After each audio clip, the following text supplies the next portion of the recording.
Welcome to the Joey Show. It's Joey Avery. Boy, oh boy, do we have a fantastic program for you today. It's a Thursday like any other, and we are going to be throwing straight heat. We've got some big stories that we need to cover today.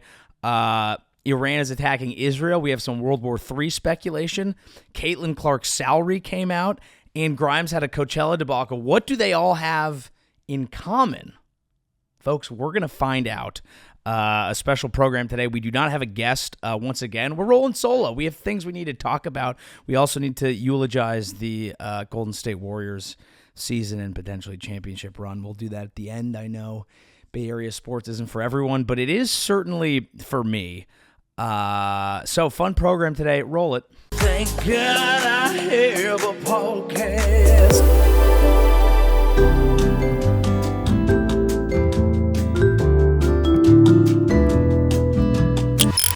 Okay, before we dive into our stories, before we do our news, sports, culture for the week, the stories of which I just previewed, you might be noticing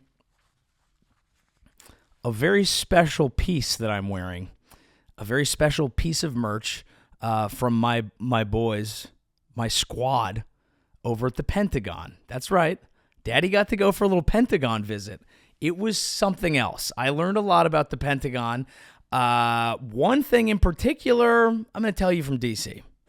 Dude, there's a McDonald's in there. Did you know that there's a McDonald's in the Pentagon? I'm like, if that's not the most American thing I've heard. We have a food court in the Death Factory? That's fucking crazy, dude. That's America right there. It sounds a little depressing when you put it that way, but the thought that someone like murked Bin Laden and then was like, I'll have a McDouble. Kind of bricks me up. Yes, folks, that is right. I got to visit the Pentagon.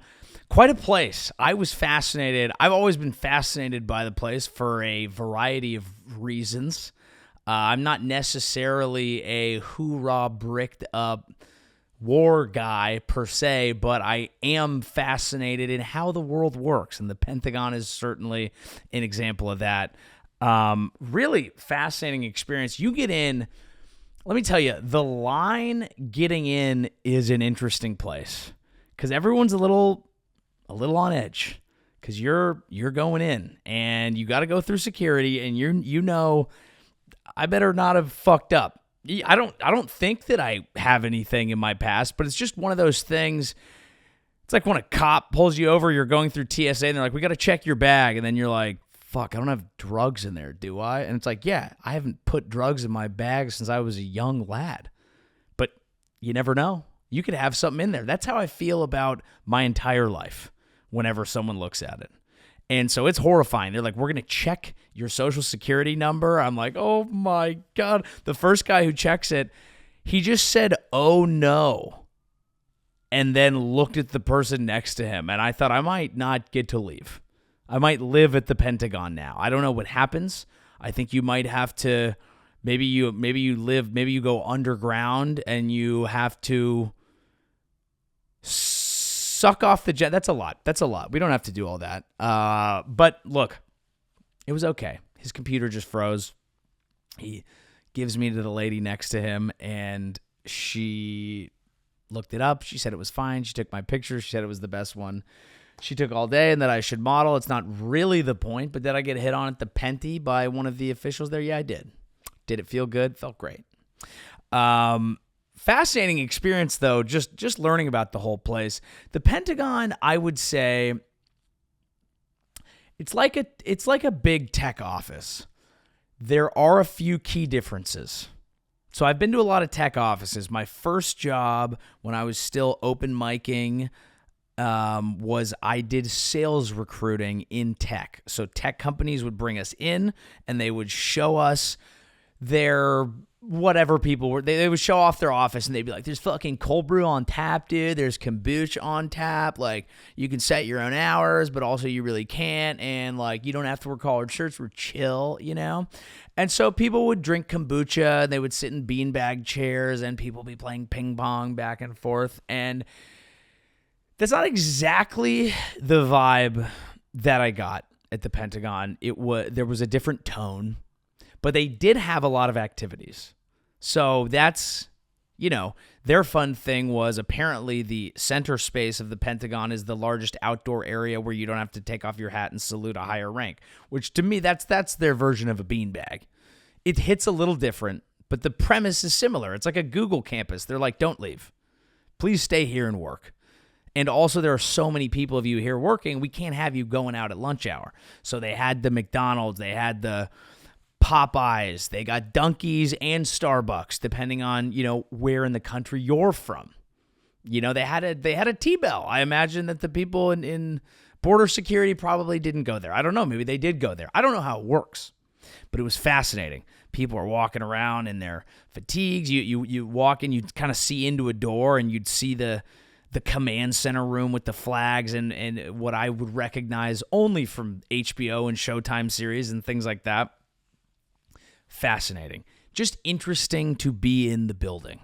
A lot of interesting things that I learned. I didn't realize it was made in 1941. That's interesting for a few years. It was made on September 11th, 1941. I clocked it. I don't know what sort of coinky-dink that is. I'm not making light of anything here. That's gonna be a common theme in this episode because we're talking about some shit. But fascinating experience. Really enjoyed just seeing how it all works. And it's funny how over it everyone is at every job. We ran into someone, relatively high-ranking official there, and he was like, yeah, I bet you thought you were going to come see the power center of the earth, and we're out here just running around like a bunch of chickens with our heads cut off. I was like, no, sir, you're doing great, sir. Very interesting. Didn't get to fly a drone. Thought I'd check. Didn't work out. But it was fascinating to see, important to see. And I think one of the things that I took from it is I wanted to just put myself in people's shoes. You hear about our military spending. You hear about the people who run the government, but what are they thinking? What is it like to be day to day? Because, for every, oh my God, what an insane job, there's someone who's just sick of doing it. Show me a beautiful girl, I'll tell you a guy is sick of fucking her. It's a rude quote, but it applies to jobs. But it was interesting hearing how, just asking questions and hearing how they think about things because, they're playing a game. I'm wearing the merch. Go team. Hey, not saying I agree with everything that our Department of Defense has done, but in terms of general Department of Defenses, got to root for the home team, baby. And they're competing.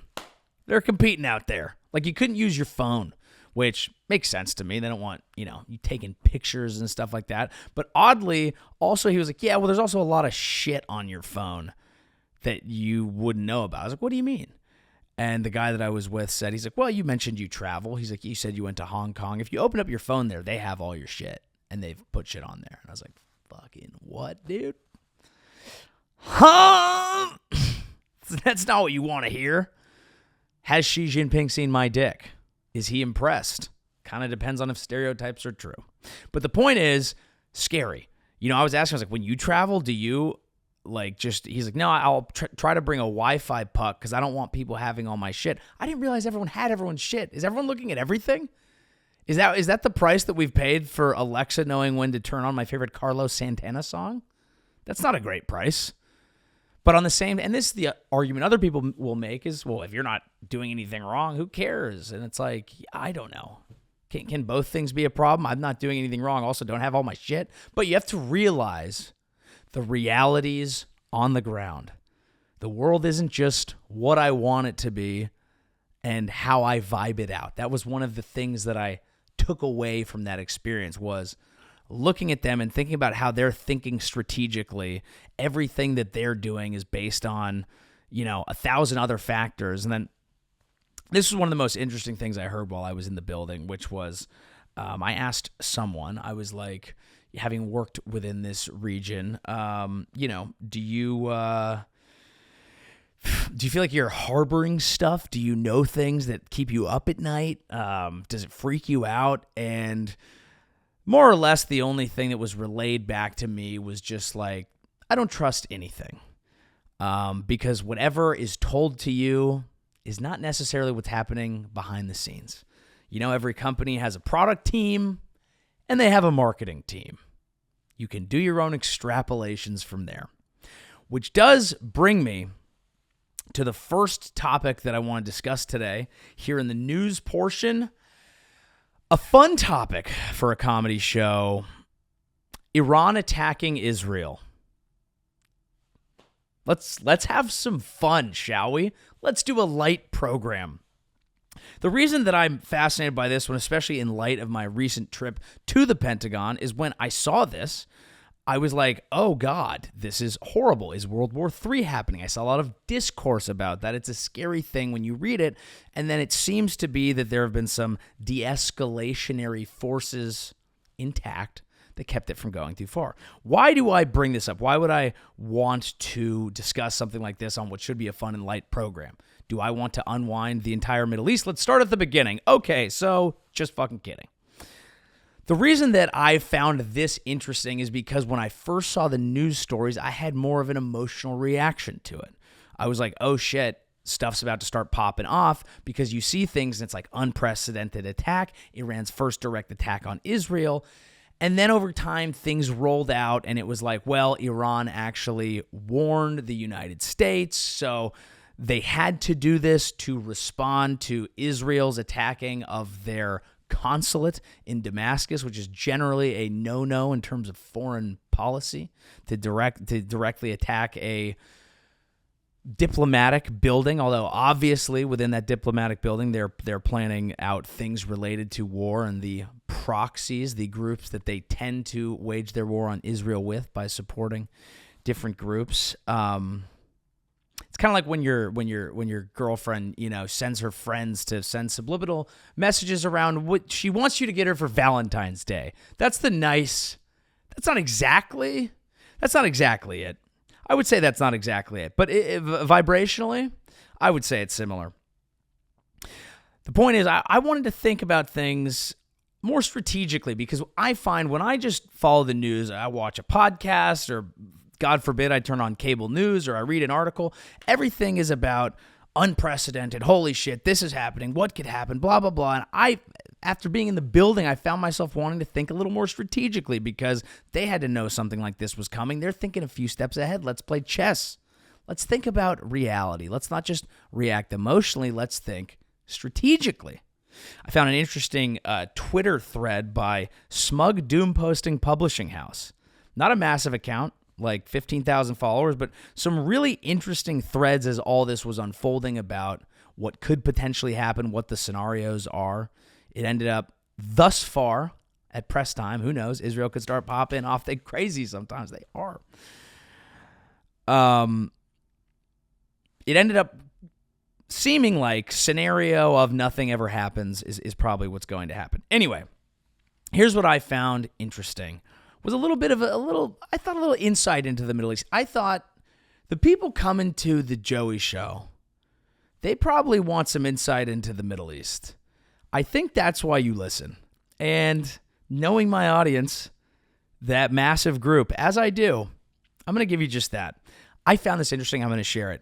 The question is, why should things be escalated? The issue in the Middle East is that it is the region in the world where deterrence matters most.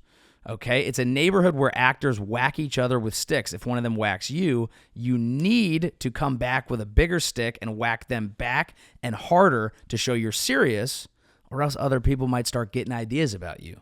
You don't want people getting ideas about you, no diddy. You don't want that. The issue is that if you whack someone in this region too hard with too big of a stick, they start believing that you actually intend to kill them this time. In this case, they come back with a gun instead of a bigger stick. See what's happening in Gaza as an example. Obviously, that's horrible. We're not going to talk about that. We're not discussing the human cost. We are thinking strategically, thinking like someone in that building, okay? If you hit someone too hard and they think, oh, you're coming with us, they come back and go, gra-ta-ta-ta-ta-ta-ta-ta. But other than that, what you're kind of doing is just saying, fuck you, don't fuck with me. If you fuck with me, I'll fuck with you back. I have to fuck with you back. That's why you do have to have some understanding of some fucking with you back going on. And I found that interesting. He goes on to say, That's why there's an observable tendency of actors to engage in a lot of chest thumping and promises of thousandfold destruction, but not that much action. It's about publicly communicating strength and establishing deterrence. Action must be reciprocal. Okay, and that makes sense. Something happened, they're going back and forth, but at the same time, even while they're attacking, they're basically going, this is as little as we can attack, but y'all need to chill the fuck out. We let you know, okay? We calmed down. So that's kind of, I found that to be illuminating, because there are so many times in the news media where I'm like, you see videos and it's death to America, and I'm like, why is everyone being so mean? Like, I have a hard time, I really do have a hard time believing that catastrophic geopolitical, world-ending things are going to happen, especially when the weather's nice. Like, I was caught up in this when it was kind of ugly out, but then I was really thinking about this yesterday. It was like 75 in New York. Oh, my God. I was walking through Washington Square Park. Blossoms were in bloom. People were playing music. I saw people were wearing Knicks shirts because they're in the playoffs, and people are all excited for that. Anything is possible. Life is good. I was like, who's gonna fuck all that up? No one's gonna do anything. Life's too good. Now I realize that the mullahs, whoever runs Iran and the war cabinet of Israel, we're not in Washington Square Park that day. I understand that, but at the same time, they don't want their shit fucked up either. I do think at a base level, most people are just trying to vibe. But when you scare people, they got to do shit. That is not my full analysis of the Middle East, but it was just a little illuminating that whenever I see stories and everyone is immediately making stuff out to be horrible, potentially world-ending, potentially catastrophic, a lot of times it's just strategic, and it's based on the reality on the ground and the incentives of the people involved. I realize that's history 101, but it's easy to forget because I haven't been in history for a long time. So maybe everyone is just trying to vibe a little bit, okay? Maybe we all just need to calm the fuck down. And maybe we also need to realize the realities of incentives as they exist. Which brings us to our second story. Caitlin Clark's salary came out, and people freaked the fuck out. Let's pull up Caitlin's salary here. It is not great. I will note. We'll put it up here. I thought the rudest thing about this was the photo they chose of her. I think she looks much better than that. This is not a woman thing. This is just, everyone wants a good photo of them, man, woman, whatever else. But boy, is that lighting just so rude to her. Also rude to her is the salary.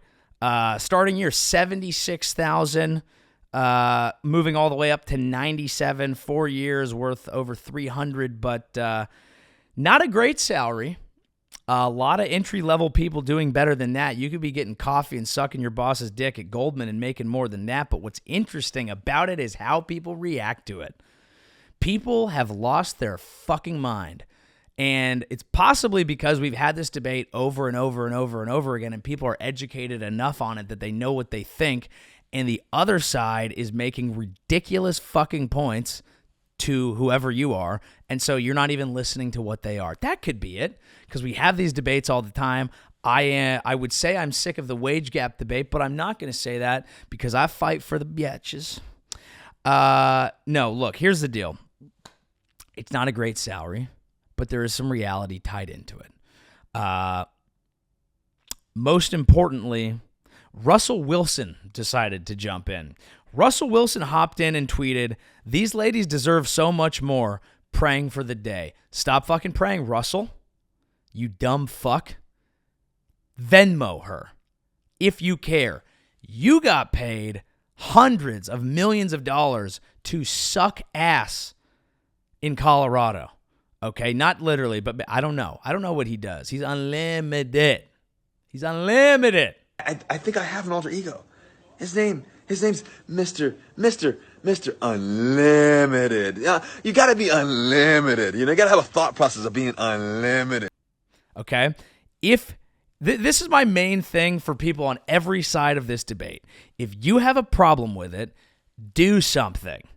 Don't just fucking be like, oh, that's bullshit. They deserve better. One, the reason they don't make more money is because the WNBA isn't profitable. It's already subsidized by the NBA because none of you motherfuckers are watching it. Me, I watch it all the time.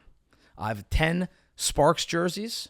I have a Liberty jersey. And I have all the other teams, whatever the other teams are, I have there, and I bet on it too. I gamble extensively on women's basketball.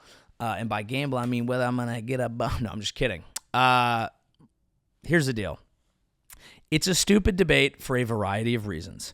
Number one, people who are just like, that isn't right, aren't doing anything about it. It's a real business that has real money involved. It's not generating revenue, so they're not getting paid as much. That's how it works. Secondly, if you do want to change it, there are good arguments to make, and the arguments aren't women deserve better. The arguments are, and this is in actually, there was one intelligent thing that I actually read on this topic, and here's that breakdown. 40% of, this is where there's actual discrepancy that you could complain about. All told, 40% of all NBA league revenue goes to player salaries, while the NBA puts roughly 10% of all league revenue towards its players' salaries. Okay, so it's a smaller percentage of a smaller pie. Because of these disparities, WNBA players are pushing to change their compensation arrangement. Kelsey Plum, who plays for the Las Vegas Aces. I forgot about the Aces. That's so silly of me. It's actually the best name of any team in Las Vegas. Raiders doesn't make sense, already exists. Athletics, they aren't even going to fucking move. Knights, first of all, fuck you. You're a fake, phony franchise. You've ruined the Sharks okay, we don't have to talk about it. She said, we're not asking to get paid what the men get paid. Good. We're asking to get paid the same percentage of the revenue shared. Now, as I understand, the WNBA is not profitable, but still, even revenue makes sense. So here's where it's going to change, and here's where things will get different. They are taking on new investment.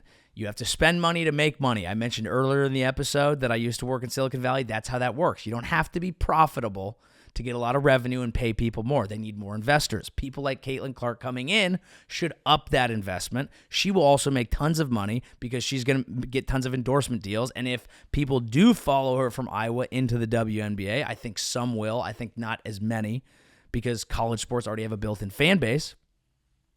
Then the WNBA as a whole can get more, which means when they split up player revenue, everyone can make more. That's how we get there. The conversation online is just women deserve better. There is no deserve. There is figure it the fuck out, okay? The people who are really fucking you are the people who are running the league or the fact that no one's watching it, which makes it harder to get investment. Now that people are watching the college game, more investment. Now we're cooking. The point is, and this is why I find it similar, this is why I put these stories together. There's a narrative that hits in the media where we see something, we react to it, and everyone has a stupid, obvious, basic take based on all the shit they already thought. Deal with the facts on the ground, okay? Realize what's set up against you. Realize how you want to play the game. Realize how you want to play chess. Put on your merch from the Department of Defense and play some motherfucking chess. Russell Wilson, you bitch. You fucking weirdo. You're allowed to suck, and you're allowed to be weird. But you're not allowed to suck and be weird, Russell Wilson. Fucking loser. I will say this, and this annoys me a lot. She's making $76,000 in Indiana. Do you know what you can buy in Indiana for $76,000? She's going to have a private driver, a 7-story home, and a fucking butler. She lives in Indiana, dude.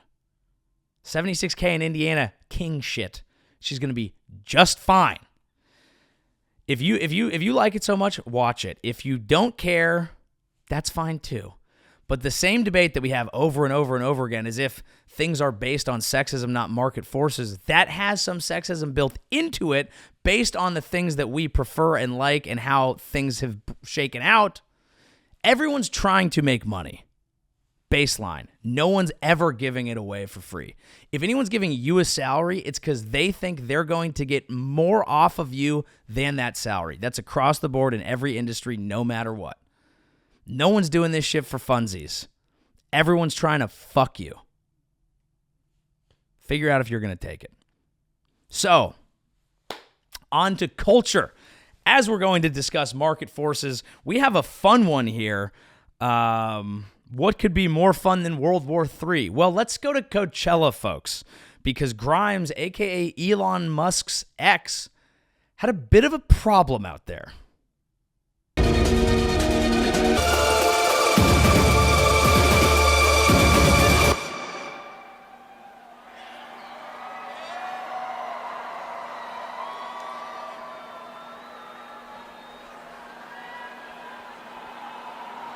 This is a difficult thing to explain, but we're having a major technical error where all the song tempos are double speed, and I have not practiced the math because I'm not fast at math.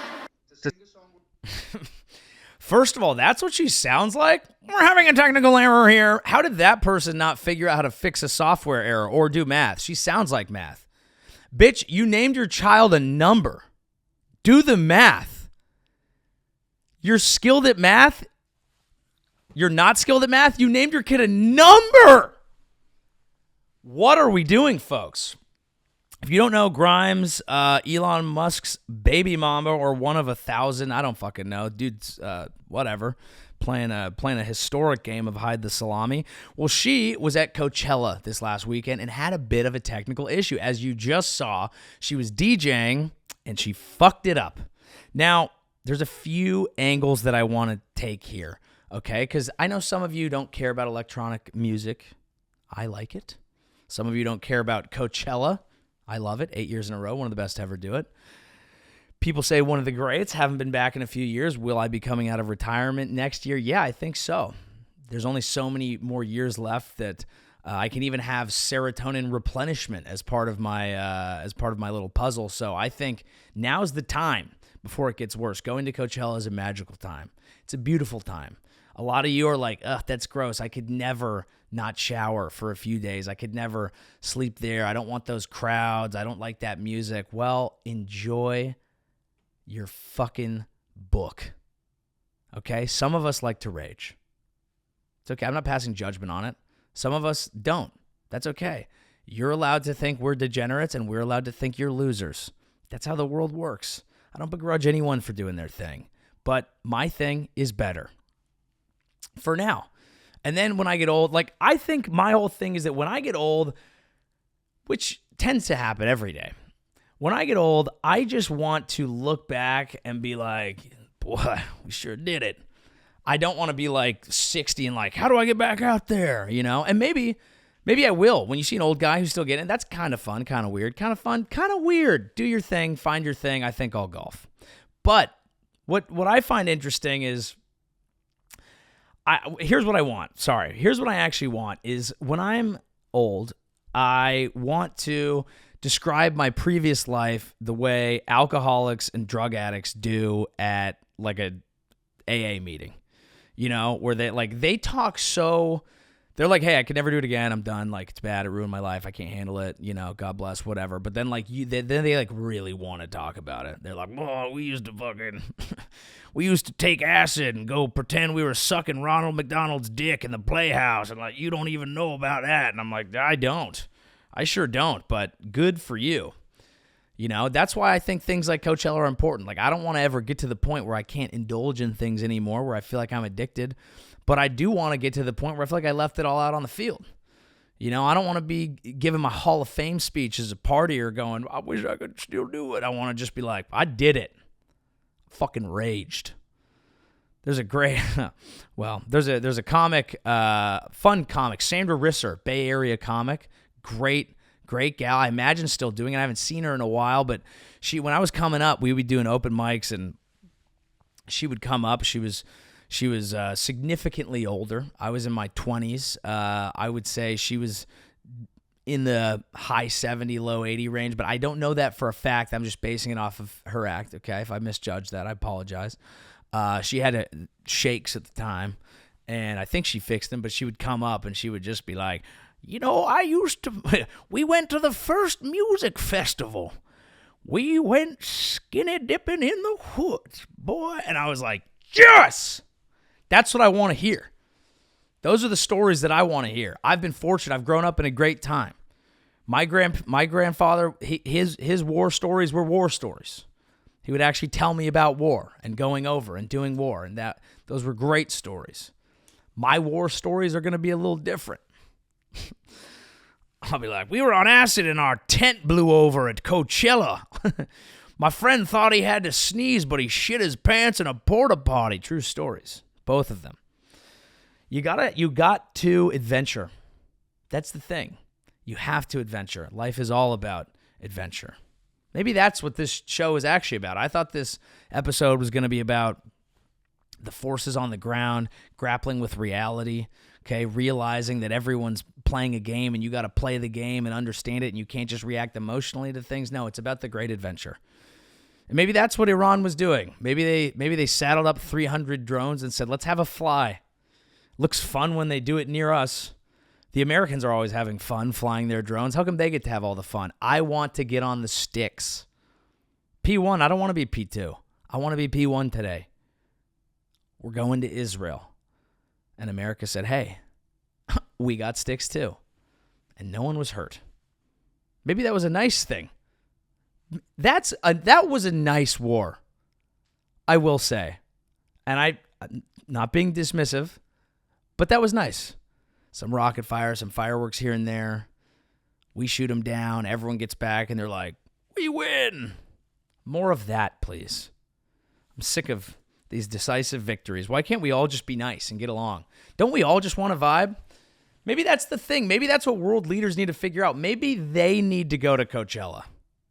Why not?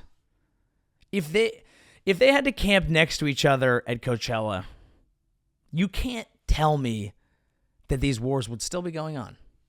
You can't. Of course, the first 2 days would be rough. It's the same. Every time you go, you're camping next to people, and you're like, ugh, these people next to us. Ugh, this campsite. Their music's loud. They're annoying. They have a different fundamentalist religion than we do, and we all believe it so strongly that maybe we'll kill each other over it. That's how you feel at first. Day 2 comes around. Day 3? My God, by day 3, you've been partying, you've been dancing, everyone's feral, everyone's a wild animal. You love each other, you care for each other. You're coming over there. You guys want beers? If it's Iran, they might say no. I don't know if you're allowed to do that over there. But either way, you go over there, you bring an offering of goodwill, and all the suspicion that you had night 1, it's gone by night 3. And you want to know why? Because at Coachella there are no borders. There are only tents. You have to get along. We need more of that in the world. Which is why it's such a travesty that Grimes fucked up her set at Coachella. This has caused a lot of debates, and I'm not going to get into the nitty-gritty of DJing. Not that I even know how to do it, but I did figure it out for this. I realize that's not the most important thing. What we're going to talk about is the fight that it started in the DJ community. But briefly, to discuss what actually happened here. She had a technical issue where apparently if you're using the sync button, which is a very controversial item in the DJ community, a lot of popular DJs use the sync button, but a real DJ would do the mixing themselves. They would slow down a tempo so that the beats match. They kind of mix it together. Boom, here's your transition. That's kind of like at a base level what the art of DJing began as. But these new decks come out and they have a sync button. So you can basically say, I want this song to go to this song, press the sync button, and it syncs them up with minimal effort on your part. So it becomes very easy to DJ, which is why so many celebrities DJ. DJing has become the stand-up comedy of music in that people who are already famous might just give it a whirl so that they can sell tickets somewhere and make revenue. It's like when a YouTuber who's never done stand-up is like, fuck it, I'm on a stand-up tour. And it's like, okay, this is just how we're going to monetize people in person. You want to go see Paris Hilton DJ? Okay. I thought we wanted to watch her fuck. But fine. We're watching these famous people DJ. Some of them know how, some of them don't. I don't know the nitty-gritty of it, but I do believe that Shaq is a good DJ. Shout out to Shaq. That cat's had 9 lives, let me tell you. That guy has done everything and done it at a high level. So she fucked that up. And apparently there's some issue where if you sync things out of a certain BPM, then it will double tempo. So without diving into it, because I'm not even the person to do that, that's what you were hearing right there, is the shit just double tempoed. Her response to it was, I want to apologize for the technical issues with the show tonight. I wanted to come back really strong, and usually I always handle every aspect of my show myself. To save time, this is one of the first times I've outsourced essential things like record box BPMs and letting someone else organize the tracks on the SD card. I had a bad feeling. Blah, blah, blah. The big lesson for me was a mix of, if you want it done, do it yourself. 2, be a cunt, even if people feel bad. Well, why did you make me say it? That's fucked up. I'm not Australian. I think with the haircut, I can get away with it. Look, I was quoting Grimes. I don't know if that's one of those slurs where you have to be one to say it. Maybe she is one. I don't know. I think she is one, considering that she's just blaming outsourcing. But what do we think Elon Musk's baby mama was doing? You think she's not outsourcing? Of course she's outsourcing. That's what they do, baby. It's all about efficiency. She's not dialed into the nitty-gritty. She says she will organize them all next week. It is interesting because her current boyfriend is Anima, who is part of Tale of Us. Again, if you're not in the EDM space, you won't get it. Big act, actual DJ, played Coachella as well. Didn't seem to have any of these issues. So here's the interesting thing. Again, she named her kid a number and she couldn't figure out how to make the beat sync. Figure that the fuck out. 2, she Joe Coy'd it. Fascinating move. Even given the time to do it, she just was like, yep, I'm going to blame the person that helped me, which is an interesting move. And 3, and this is where I think it ties in with everything else, the DJ community that's very mad that Coachella has given a space to someone who is not an actual DJ, right? Like, there's a lot of debate on this. The response to that, some people are saying, okay, well, even some of your favorite DJs who don't have these issues use the sync button, okay, and Rekordbox and all these whatever softwares that help them, especially if their stuff is set to lights and visuals. A lot of it is not done live, so calm down. A lot of people do this. But other people are saying, you need to be better than that. There are tons of DJs who live DJ who should have this experience, so watching someone screw up a very basic part of DJing on the Coachella stage is annoying, and Coachella, that's bullshit. You should give that to someone who rightfully deserves it. And while I understand and vibe with the sentiment of that, it's the same argument that is happening in the Caitlin Clark salary. Okay, and it's the same issue that's happening in everyone's reaction to things that happen overseas. The real question is, what are the details on the ground? What is everyone's goal? What is everyone's incentive? That's the word. Guys trying to do a solo podcast, you can't remember the word incentive. Incentives matter. Coachella does have a lot of people who satisfy the EDM community, who, and I guess that would be different than the DJ community, but that would be a whole nother weeds that we don't have to get into. They do have people that are strong DJs, and they also have people that are big artists, like Grimes, that has a DJ component, but she also makes her own music. It's not like she's Paris Hilton up there. All respect to Paris. Okay, the GOAT. But it's basically, look, the reason that they book people that are not all deep in the DJing world is because those are the shows people want to see. Coachella has 2 duties. 1, to protect their status as a great place for music that satisfies the music nerds and the casuals alike, and 2, getting people to buy fucking tickets. And people like Grimes. There were a lot of people at that show, and the interesting thing, and this is where we really get juicy, That show is going to be massive next week. This has generated more buzz than anything else that happened the entire weekend of Coachella. So some people think this is a conspiracy. Now that's fascinating to me. Okay, I tend not to think that people who work really hard on their craft would want to intentionally fuck something up and be made to look a fool in front of everyone, especially when they do care about this, which she does seem to. But also, hey, she's tight with Elon. She has her thoughts about the media. She knows how to play it. She knows what she's doing. She's a bit of a performance artist. She posted her apology on X, helping Dada out. Could she be fucking all this up? It's a surprisingly novice move for someone who has played as many shows as her. And her excuse is, I let someone else do the work for me. That's interesting. Okay, I think that's going to do it for, hold up.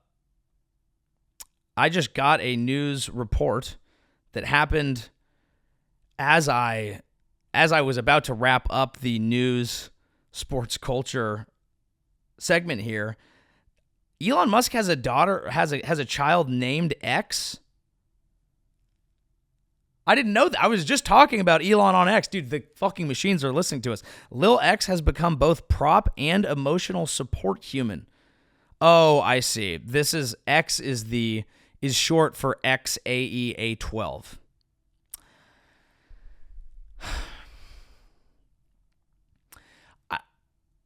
I don't.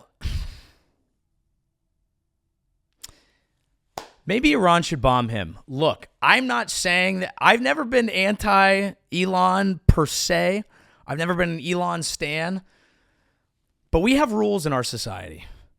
And naming your child that is not one of them. And I know that the cool guy thing to say would be like, yeah, fuck your conventions, There's a reason we do things. Okay? That's a disgrace. Stop doing that. I don't like it. Okay? And all this distraction, all this, every time a goddamn teacher's like, sorry, you guys invented a letter. What am I supposed to type your child's name in when I'm doing the goddamn report cards? Maybe if Grimes was more focused on doing her actual fucking job instead of dealing with that bullshit that was brought on by both of them, I assume that's their kid, this shit wouldn't happen. Figure it the fuck out. I thought Coachella, like I said, I think Coachella has the power to heal people. Maybe we bring all the world leaders there, we sit them down. Okay, give them a little this, a little that. Maybe they microdose. Maybe they vibe. Maybe it works out. But Grimes was there, and it didn't seem to fix her, did it? Okay, well, I've had about enough of that. Here's what we're going to do. Final segment of the day. I know this is a different episode than some of the other ones, but folks, we're early on in the pod here, and I really want to try a lot of things out. So, like I said, write in. Tell me what you're liking. Tell me what you're not. The email for that is joeyshowpodcast@gmail.com. Write in any of your soapbox rants from last week. I'd love to hear them. And of course, come see me on tour. We do have more show, by the way. We still have our Warriors Eulogy. But come on down and see the boy on tour. We have a ton of great shows coming up. Arizona is next weekend, April 27 and 28. Norfolk, May 2nd and 3rd. Fargo, May 17, 18. I might do a pop-up show in Paris. Folks, we don't know yet. Dallas Comedy Club, June 14 and 15. Mic Drop, San Diego, July 12th and 13th. Comic Strip, Edmonton, October. Could have some Vegas coming, folks. Could have some Chicago coming. Other things could be coming down the line. But what's coming up next, I was sad last night. I'm gonna grab my AirPod. 1 second. All right, guys. So if you don't know, the Golden State Warriors, one of the greatest franchises in basketball history, met their untimely demise last night in the first round of the play-in series to the Sacramento Kings, which shout out to all the good people of Sacramento who come out to my shows, who support me. I'm happy for you. I'm happy for your city. I always say Sacramento doesn't get enough love. It is a second-class city. The Bay Area is better. And so it is tough when you lose to street trash like that. So I'm not lashing out. when the Niners lost, I took it well. If you remember episode 1, I went to a forest and a river. Some people call it some trees and a creek. Doesn't matter.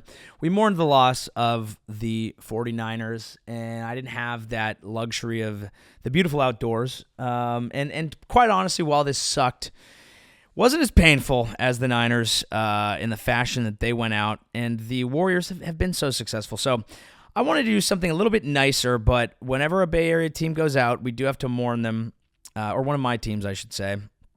And so I decided to have ChatGPT write me a poem in the form of a eulogy for the Warriors season. So I have not read this yet, but I did find a sound that I think will complement it, and I think this is something that we can all just kind of deal with together. And I think it's going to be meaningful for me, and I hope it'll be meaningful for you too. And I hope ChatGPT did a good job. So this is for the Golden State Warriors. And Steph Curry, Klay Thompson, Draymond Green, Steve Kerr, one of the greatest franchises on earth. We're sorry, but we remember you. We always will. And we're going to remember you this way.